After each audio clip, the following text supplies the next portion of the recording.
हर किस्म के रूहानी जिस्मानी मसाइल और वज़ाइफ के लिए पीर इकबाल कुरैशी चैनल को सब्सक्राइब करें। नहमदुहु व नुसल्ली व नुसल्लिमु अला रसूलिहिल करीम अम्मा बाद फ़अऊज़ु बिल्लाहि मिनश शैतानिर रजीम बिस्मिल्लाहिर रहमानिर रहीम।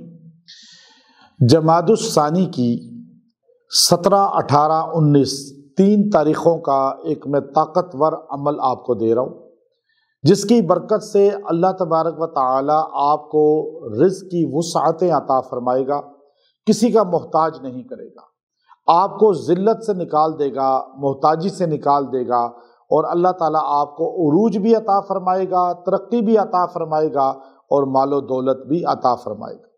ये जमादुस सानी की बरकतें हैं। ये महीना बहुत ही खासुल खास है।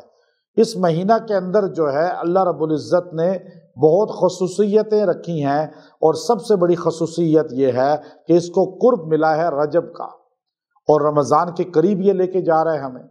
तो इस 3 दिन का ये अमल है जो आपको माली लिहाज से भी मुस्तहकम करेगा और तरक्की और उरूज का भी बाइस बनेगा और मुफलिसी से और गुर्बत से आपको निकालने का ज़रिया बनेगा। ये कुरान पाक के अल्फाज हैं, कुरान पाक की आयात हैं जो हमें तक़वियत देती हैं, जो हमें मसाइल से निकालती हैं। हम कुरान पाक पे जितना यकीन मजबूत करेंगे उतना ही हमारे मसाइल हल हो जाएंगे।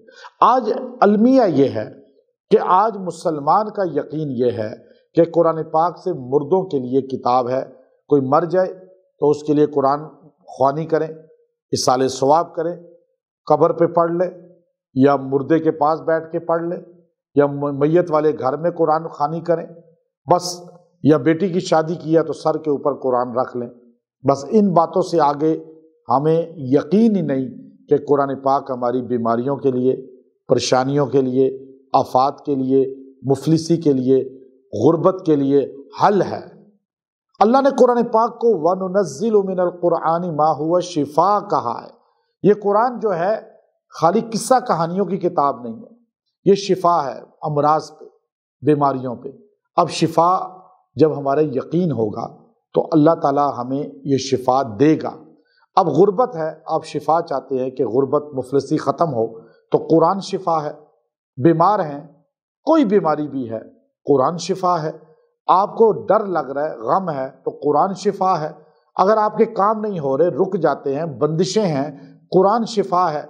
तो कायनात के लिए अल्लाह ने इस जहां के लिए भी और अगले जहान के लिए भी कुरान पाक को शिफा रखा है। और यही कुरान कब्र में भी सामने होगा, हशर में भी साथ होगा और जन्नत में भी पढ़ा जाएगा। तो अब ये कुरान पाक पे हमारा यकीन आ जाए कि हमारे मसलों का हल कुरान से है। मैं इस दावत को लेकर अल्हम्दुलिल्लाह फर्स्ट टाइम यूट्यूब पर ये हमारा कुरानी अमाल वज़ाइफ हमने देने शुरू किए, वरना इससे पहले जितने भी आप लोगों को देखेंगे वो सारे इधर उधर के झूठे किस्से सुनाते थे और बहुत कम जो है मुस्तहकम बातें कोई बताता था। लेकिन अल्हम्दुलिल्लाह पूरे कुरान पाक की तफसीर और वज़ाइफ की शक्ल में उनका जो है लोगों तक पहुँचाना और लोगों को कुरान पाक से जोड़ना, ना कि अपनी खानका से, अपनी गद्दी से, अपनी पीरी से। हमारा मकसूद अल्लाह के कुरान से जोड़कर अकीदे की इस्लाह करना है। तो ये आपको मैं बता रहा हूँ कि अब तंगदस्ती की वजह से, गुर्बत की वजह से लोग शिर्क में पड़ जाते हैं, कुफर में पड़ जाते हैं, हराम खाते हैं, चोरियाँ करते हैं, डकैतियाँ करते हैं, रिश्वतें लेते हैं और मुल्क को भी नुकसान देते हैं। मैं आपको ये अमल दे रहा हूँ, ये कुरान पाक का अमल है। ज़ालिका फ़ज़्लुल्लाहि युअतीहि मन यशा, ज़ालिका फ़ज़्लुल्लाहि युअतीहि मन यशा। अब ये अल्लाह का फ़ज़ल यहाँ पर जिक्र है। फ़ज़ल हर चीज़ को लपेटे हुए है। इस आयत करीमा को आपने पढ़ना है 170 मरतबा, 170 टाइम, और रोज़ाना पढ़े 3 दिन और दुआ करें। इंशाअल्लाह अल्लाह की फ़ज़ल ही फ़ज़ल आप पे होगा। आपकी ज़िंदगी में फ़ज़ल आएगा, हर चीज़, हर नेमत आपको मिलेगी। ये अल्लाह की नेमतों को लेने का, गुर्बत और अफलास को, तंगदस्ती को और मसाइल को ख़त्म करने का सबसे बड़ा ज़रिया आयत है। आप इसको पढ़ें और इसको पढ़कर दुआ करें और वैसे भी इसको पढ़ा करें। इंशाअल्लाह अल्लाह की रहमत मिलेगी। व आखिरु दावाना अनिल हम्दुलिल्लाहि रब्बिल आलमीन।